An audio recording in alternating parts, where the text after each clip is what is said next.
C'est un colloque qui re-questionne finalement la relation de l'éleveur avec l'animal de production plus particulièrement, sachant que c'est un sujet qui est extrêmement médiatisé à l'heure actuelle, qui fait sujet d'objets de controverses très importantes. Et en fait la question derrière c'est qu'est-ce qu'on fait de ces controverses-là? Est-ce qu'on les enseigne? Est-ce qu'on les évite? Est-ce qu'on neutralise l'affaire en regardant uniquement les réglementations?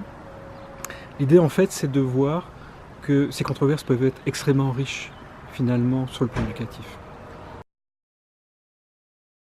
J'aimerais qu'il y ait un public extrêmement diversifié, à la fois de disciplines qui peuvent être bien sûr techniques, parce qu'on va penser assez rapidement aux enseignants de zootechnie, mais aussi aux professeurs de philosophie, aux professeurs d'éducation socio-culturelle, et finalement tous les enseignants qui peuvent traiter d'une manière ou d'une autre dans l'enseignement cette question-là. Alors ça c'est pour les enseignants, mais j'aimerais aussi que plus généralement, tous les gens qui sont impliqués d'une manière ou d'une autre dans la question de la formation, de la sensibilisation, de la formation vis-à-vis du bien-être animal, que ces gens-là puissent justement se sentir complètement concernés. On va combiner en fait différents types de modalités. On aura des conférences qui vont alterner avec différents types d'ateliers.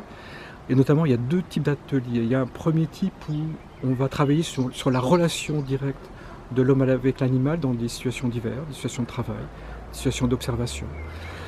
Et puis, on aura un autre type d'atelier qui va plutôt s'intéresser à des pratiques pédagogiques particulières, justement, qui peuvent valoriser les controverses dont je parlais tout à l'heure sur le plan éducatif. Alors, ce que j'aimerais, c'est que finalement, les gens se disent « maintenant je me sens beaucoup plus à l'aise pour pouvoir enseigner cette question du bien-être animal. Je peux le traiter alors, non seulement sans avoir des savoirs scientifiques extrêmement pointus, et je peux traiter des questions qui finalement, sur lesquelles les scientifiques ne peuvent pas donner une réponse univoque. » Et donc j'aimerais que ces gens finalement trouvent au travers du colloque des pratiques pédagogiques qu'ils peuvent très facilement remettre en œuvre sans finalement se sentir ou militant ou totalement neutre sur cette question-là.